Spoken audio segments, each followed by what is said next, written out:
Hi again. After I show you how to do the FV function, the future value, how to calculate it, now we're going to go for the present value function, the PV. How we're going to calculate the present value. How much do I need to pay for an investment if I'm going to gain $1,000 after 2 years and the interest rate is 10%? This is the opposite of future value because here in this question I have the future value and I need the PV.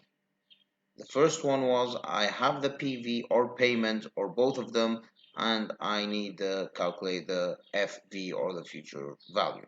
So again, you have to read what I want carefully, understand the question, analyze it, and then answer your question using the specific financial function that we need in this question.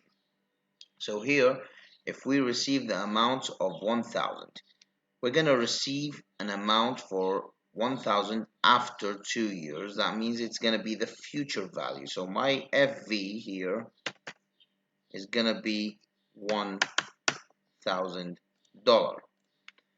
After 2 years, so my number of period is going to be 2 years. The interest rate is going to be 10%. Doing all these are the three arguments or parameters that we're going to need to solve, the main ones that we're going to need to solve our PV function. Now what do we need to do? Is just calculate the present value. Just calculate the present value.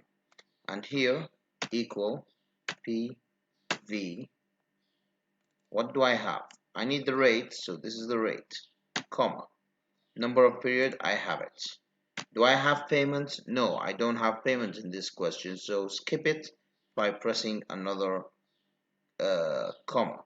The future value is this. Do I have type? No, I don't have type, so close your brackets and press enter. These brackets in accounting means that it's minus.